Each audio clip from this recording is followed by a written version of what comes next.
Good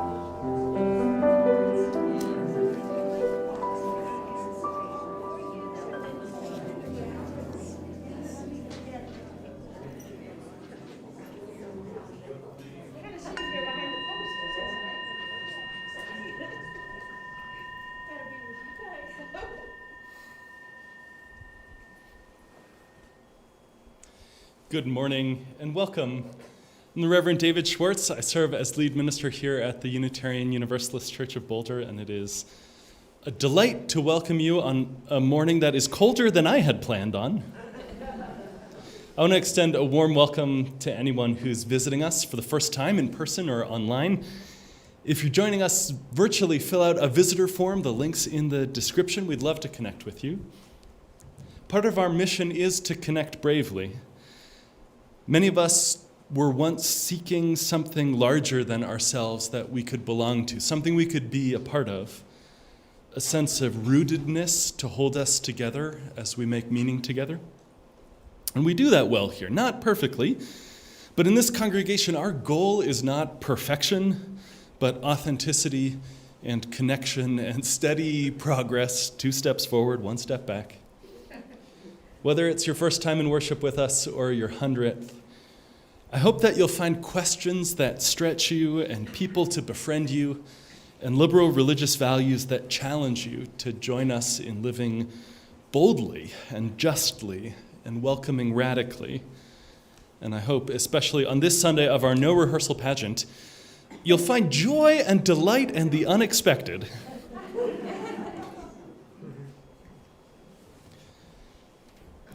Tonight at sundown, the Jewish holiday of Hanukkah begins. It's a celebration of freedom. It's a commemoration of an uprising nearly 2,200 years ago in which a small group of Jews revolted against occupying powers to take control of their nation back, and more importantly, to take back control of their temple in Jerusalem, the holiest site in that faith at the time, the place where earth and heaven connect, and a place that had been defiled by those occupiers. When the temple was retaken, there was only enough oil in the lamps to burn for 1 day, but they filled the lamps anyway, not knowing what the outcome would be, and it lasted for 8. Enough time for new oil to be consecrated and brought to the temple. And so in commemoration today, Jews light candles for 8 nights, remembering that miracle, remembering that hope means lighting a candle even when you don't know how long it will last. I sometimes think that the miracle in Hanukkah is less whatever that supernatural burning for 8 days was, and more that even knowing that their effort would be insufficient, they said it matters that we do this anyways. In that, whether Jew or not, whether that's part of your heritage and part of your path or not, we, all of us, yearn for a place to hope, for a time when conflict ends, for a place of laughter and delight. And in that spirit, I offer these words, these opening words, these words for our chalice lighting this morning, this called Hanukkah by the Reverend Lynn Unger. Come down from the hills and declare the fighting done. Be bold, declare victory even when the temple is wrecked and the tyrants have not retreated, only coiled back like a snake to strike again. Come down, try to remember a life made gentle by daily acts of domestic faith. The pot set to boil, the bed made up, the table set in calm expectation that when the sun sets, we will still be here. Come down and settle, unlearn the years of hiding. Light fires that can be seen for miles, that dance and spark and warm the frozen marrow. Set lamps in the window. Declare your loyalty, your presence, the truths for which you do not expect to have to die. It would take a miracle, you say. to carve such a solid life out of the shell of fear? I say you are the stuff from which such miracles are made. The chalice that we light is a symbol of our Unitarian Universalist tradition. It's a cup of life. It's sustenance to quench our spirit's thirst. It's a cup of celebration and resolve. It's a flame of hope, a light to warm our souls and guide us home.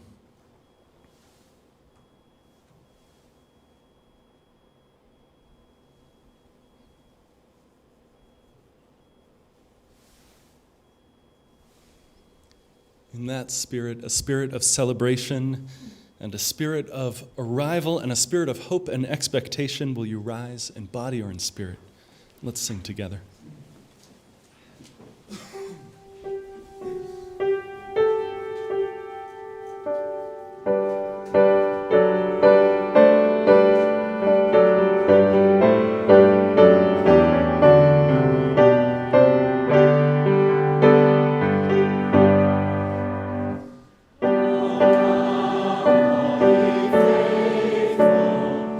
Joyful and triumphant,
pageant this morning, though I'll narrate it and help direct, is mostly going to be performed by you. So from time to time, I'm going to ask for volunteers to come up and to read parts. We've got scripts and costumes for you over there. This is a preview of the horse.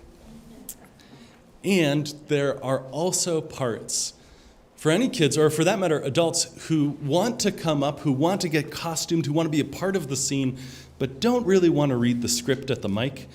That's okay too. You should come on forward also, and we'll get you set up. We have lots of extra animals, some of which may not be historically accurate.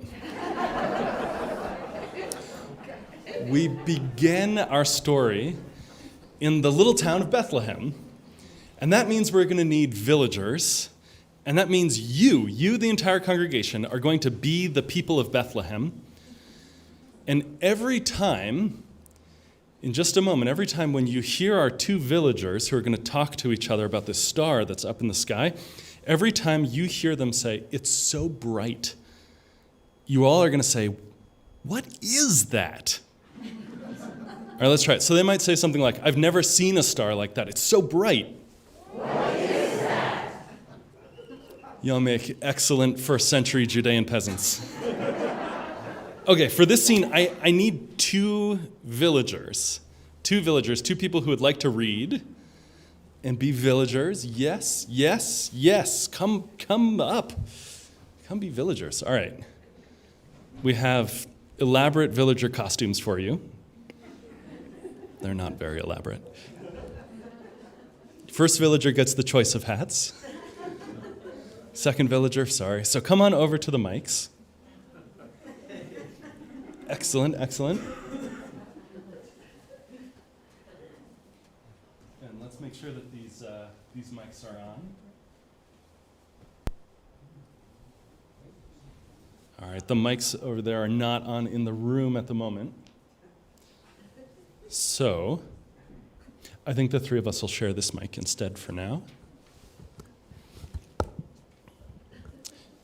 Here we go. So come on over here, because we're gonna have to take our turns at this mic.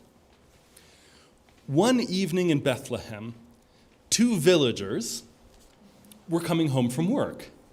And they were sore and tired from working in the fields all day, but they stopped in the middle of the street and looked up at the sky. Come on up to the mic. Okay. We begin our story in the little town of Bethlehem, or... Okay, sorry.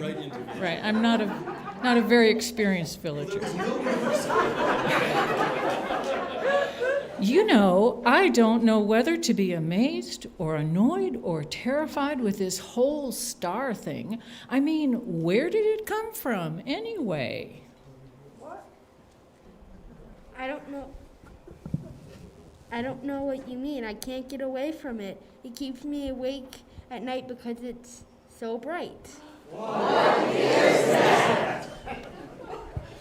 What is that? What's up with a star that just appears out of nowhere? Perhaps it is a sign of omen of some kind. Perhaps something very, very good or very, very bad is going to happen because you know it's so bright. What is that? Yeah, I'm not really into the whole omen thing. I mean, you know, science-based. Sure, but the evidence suggests that such a star is likely to bring many things to our little village. People will come here to gaze upon it, learn about it, because you can't ignore the fact that it's so bright. What is that? Good question. I have a feeling we'll find out. Indeed, we will. Good job. Thank you, villagers. And friends, will you rise in body or spirit? Let's join in singing O Little Town of Bethlehem. O little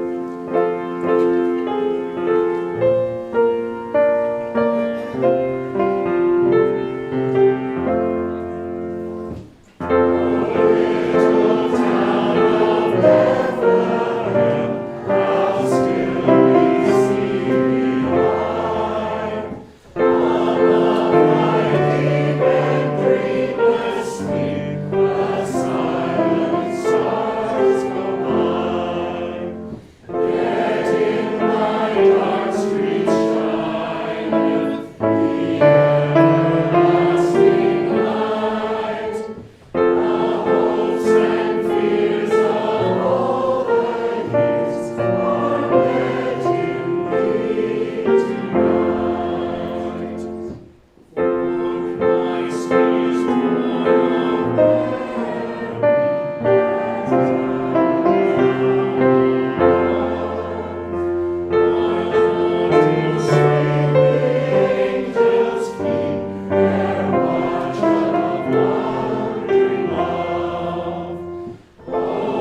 All right, for this next scene, I need a cow, a duck, and a horse to speak. Yes, there's 1, there's 2, there's 3, but I also need more animals. So who else would like to be an animal? A non-speaking animal role. Yeah. You should just come up. Yes, definitely.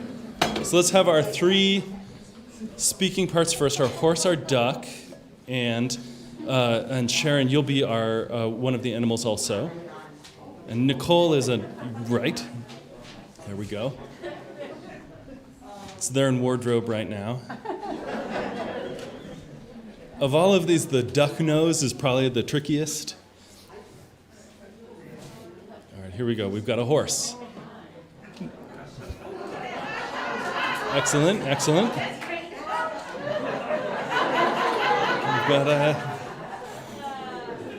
this is very method. Oh, excellent. We have a cat and a cow.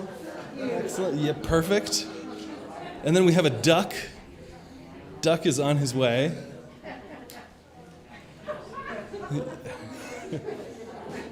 Let's try. You all remember the nativity duck, right?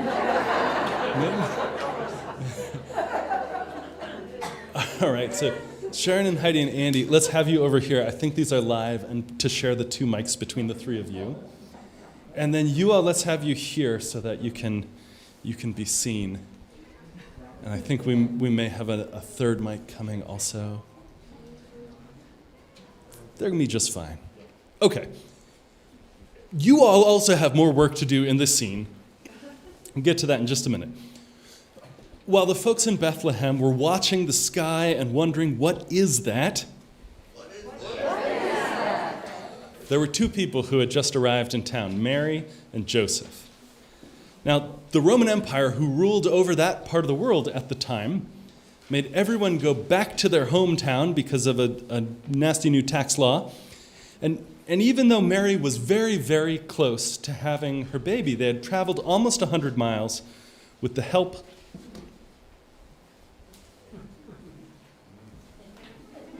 of a friendly donkey.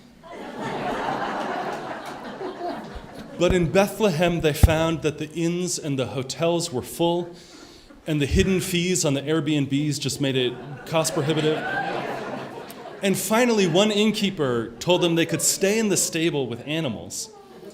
And in that stable, there was a cow, a duck, and a horse.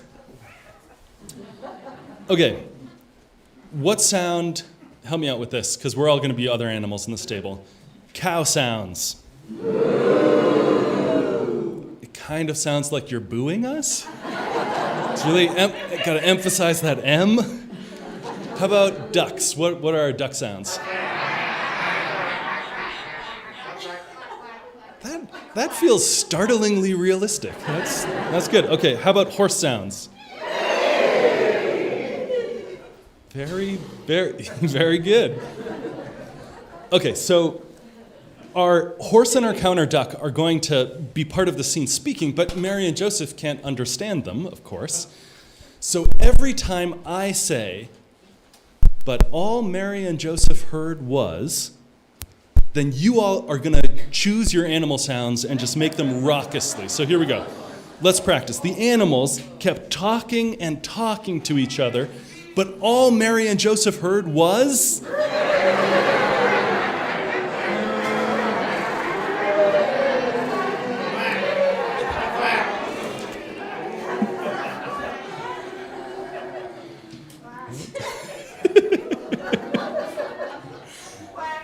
Excellent. So a cow, a duck, and a horse, and a cat were hanging out in the stable late one night when all of a sudden the door opens and a man and a pregnant woman and their donkey come inside and start making themselves at home. Ooh, who let them in? They don't belong in a stable. Quack, quack. Yeah, they should be in the inn with the other human types. Do they belong here? Never mind.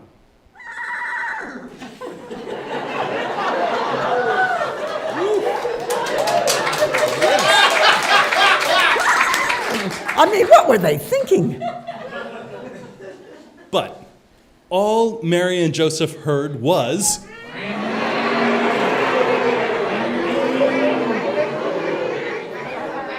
You think they'd just stay home?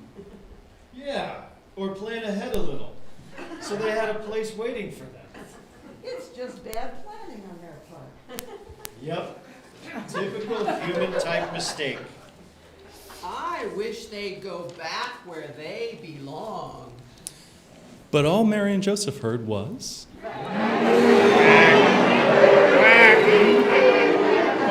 exactly. Finally, the tired old donkey lifted his head. He looked at the cow and the duck and the horse. And he said, "Yeah, why don't you try it? You try riding 90 miles on my back when you're so pregnant you can't even see your feet. You try being an expectant dad, worried about the woman you love and the child she carries. You try being me, watching every step I take so I don't jostle this woman who's just trying to get here safely. You try it." And the cow and the duck and the horse felt very bad, and they cried out,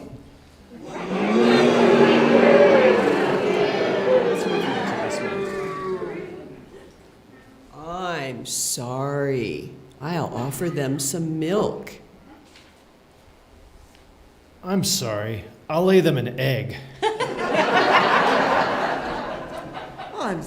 I'm sorry. I'll take them wherever they need. but all that Mary and Joseph heard was,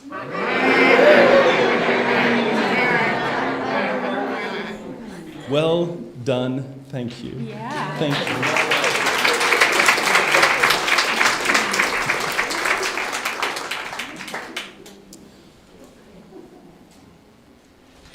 For our next scene, we need folks, everyone here, to play a very important role. We need everyone in the whole congregation to be the baby Jesus. Which, though it's not in the script, I can't help but say, that accords really well with our theology as Unitarian Universalists. We need to embody this in the world. Can't miss the opportunity for commentary. Okay, now the first sound most babies make is... Some cry, some ducks, possibly. But not this baby. This baby looks around, he sees his parents for the first time, he looks over their heads, he sees a cow, and a horse, and a donkey, and a duck, and another cow, and a cat all running around. And the first sound out of baby Jesus is not a cry, it's a big laugh. So every time you see the innkeeper, who's going to be played by Irene, every time you see the innkeeper say, "What was that noise?" you're going to laugh. Let's practice this. "Oh, I was sleeping nice and quiet, and suddenly I heard something. What was that noise?" Excellent. So here's what's going on. Our innkeeper has told Mary and Joseph that they'll have to sleep in the barn, and now she's tossing and turning in her bed. I don't know what it is, but I just can't sleep tonight. For one thing, those animals are making a lot of noise. But just when I finally got to sleep, I thought I heard something. Now, what was that noise? There it is again. So the innkeeper woke up their partner, who could sleep through just about anything, and asked, Did you hear something? I'm sure I heard something. What was that noise? There it is again. It sounds like it's coming from the stables. I'll go check it out. So the innkeeper went across the courtyard and through the stable door, and there were Mary and Joseph, who'd been kicked out of the inn, and the innkeeper said to them, I'm sorry I made you sleep in the stable, and I'm sorry that I'm barging in on you like this, but I just have to know. What was that noise? Oh my gosh, it's your baby? The innkeeper realized it was the newborn baby who had been laughing all along. And suddenly then the innkeeper was full of love for this vulnerable little child and full of hope too. And the innkeeper said to Joseph and Mary, I'm going to go and tell everyone that you have the most wonderful baby with the most wonderful laugh there ever was. And the innkeeper ran out onto the streets of Bethlehem to tell everyone the news, who joined in chorus. And if you'll rise in body or spirit, let's sing it together.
For this next scene, I need 3 shepherds. Yeah, this was a pre-reserved shepherd. Excellent, yeah, come down. 3 shepherds to speak, and you can also be a sheep or a shepherd and not have a speaking part. That's okay too if you don't want to. Yeah, sheep. We have a sheep costume. I think the sheep costume would fit you perfectly. Thanks for helping with that, Irene. Okay. But so far we only have 1 shepherd. I need 2 more shepherds. Yeah, JP, absolutely. Shepherd, yes. Come, shepherd. No, that's just the right height for a shepherd, because you don't actually know what you do with a shepherd's crook. You fight off wolves. Okay. So come on over here, and we'll share the microphone again here. I also need angels, though. Angels? Yeah, angel. Yes, I think I have 3 angels. I have some wings. We have a halo. Awesome. Yes, you're pulling it off. Beautiful. Sheep. Got the sheep. Excellent. All right, you've all got your scripts there. This is magnificent. This is so wonderful. Yes. We got a sheep on the loose. All right, it's important not to hit them with your crook. I don't know if you all can see the angels suiting up over here. This is real good. We got some wings. It's more complicated to be an angel than you would think. It's true. All right. Okay, while they finish, though, I've got to give you your instructions. So now we're going to be out in the fields with the shepherds, and they're in for a surprise because these angels are headed their way. And angels, you can be over here for the moment. In this story, sometimes angels talk to us, and we don't even know it. But if we're lucky, we might hear in their voice something like,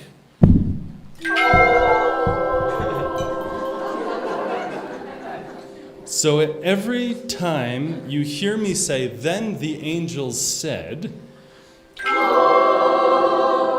exactly. Let's practice it. The shepherds didn't know what to do, so they said to the angels, "Hey, what should we do?" And the angels said, excellent. Well, the shepherds notice there's a new star in the sky, and as the stars get bigger and closer, they realize they aren't stars at all, but angels coming to them. And as they looked up at the angels, they heard a whole heavenly chorus speaking, and the angels said,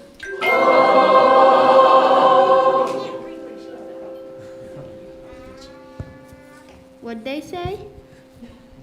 I don't know. I couldn't understand a word. They said, we have to go to Bethlehem. Wait, you speak angel?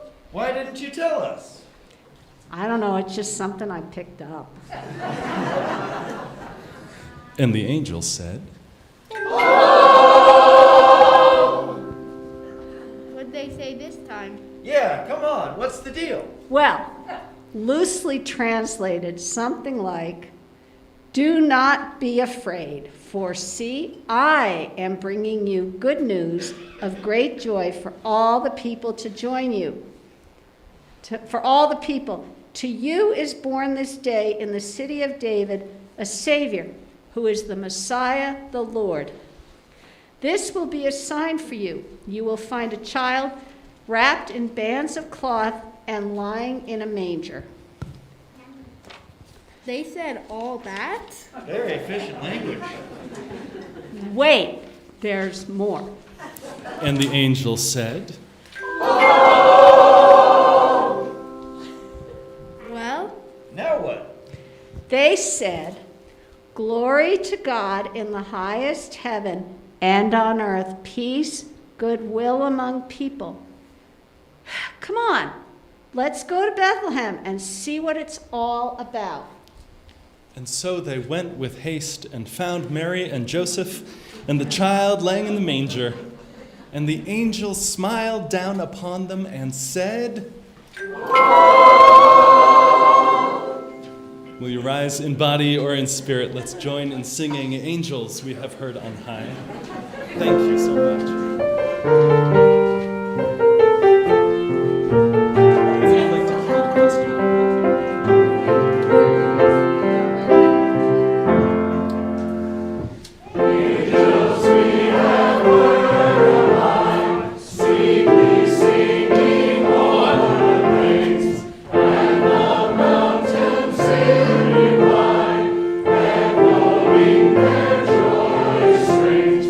Oh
All right, do you remember all your cues?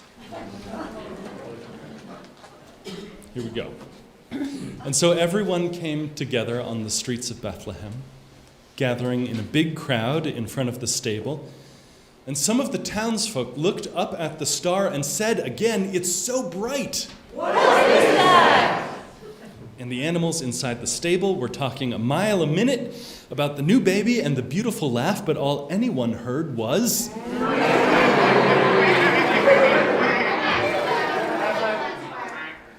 a lot of ducks.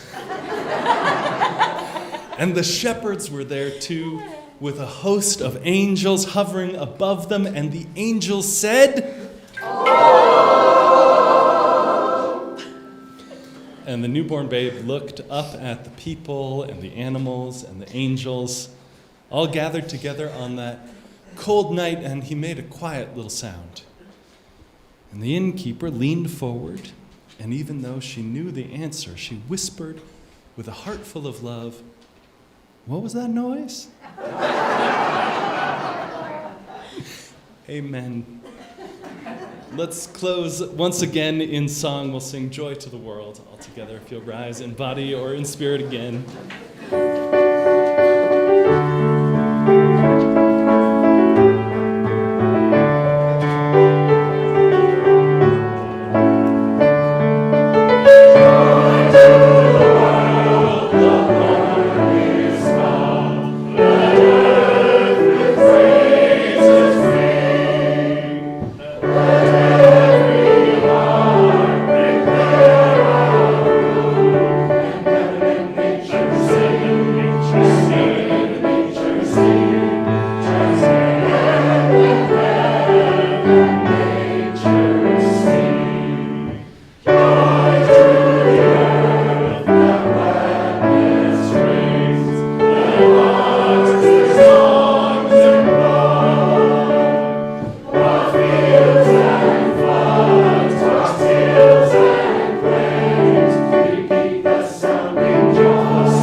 Thank you so much. Will you join me in appreciation for everyone who participated in and performed?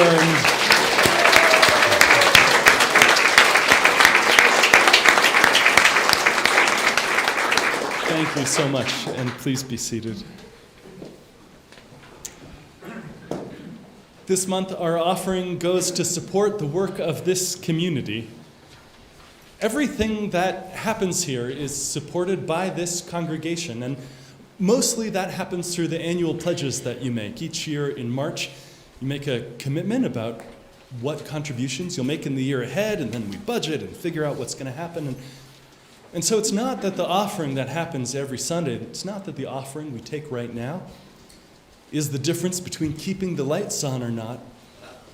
But I appreciate these offerings too as a token, almost as a ritual, as a way of making visible the fact that everything that happens, from the lights to the piano, to the heat in the building, to the staff, to the costumes, all of this happens because each of us do what we can.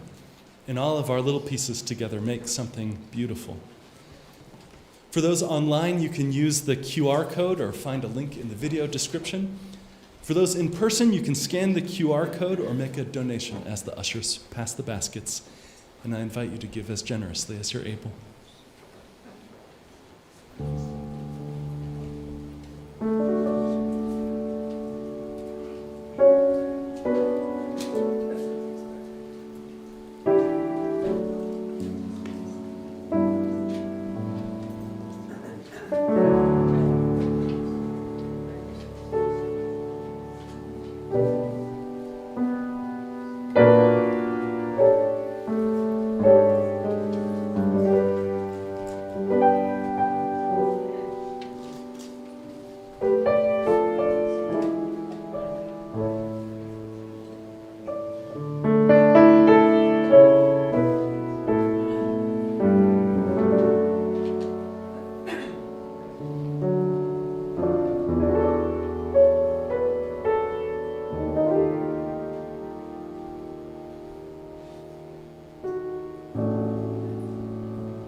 blessings of generosity rest on us.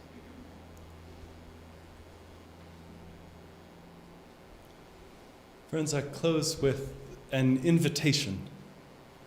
Two different kinds of invitations, actually. First is in singing this morning the line, "Let every heart prepare a home," I think that's the invitation for this season, for this moment, is to make a home, to make a space, to embody love and tenderness, the compassion of the innkeeper, the joyful confusion of our animals and shepherds, for all of that to be a part of who we are and who we are to each other in this season. My other invitation is for the events in the week ahead. This Wednesday evening at 6 o'clock, we'll gather outside around the bonfire. Someone told me this morning it's supposed to be like gusting incredible winds and snowing. If it is, we will gather inside around the electric candles. But we're going to try to gather around the bonfire if it is a safe, reasonable thing to do, to celebrate the solstice. And we'll call the four directions and sing old songs and tell old stories and keep light alive for another year. And then afterwards, we'll come inside, or stay inside, to decorate gingerbread cookies. Everyone is welcome. On Christmas Eve, next Saturday, there's a family service, an all-ages service at 4 o'clock, and lessons and carols at 7, though, of course, everyone is welcome to both of them. And then on Christmas Day itself, we'll have just one service at 10 a.m., followed by a potluck Christmas dinner. So if you are looking for plans that morning, it'd be lovely to see you here. Let's close together in song. Will you rise in body or in spirit one last time this morning? And all sing together.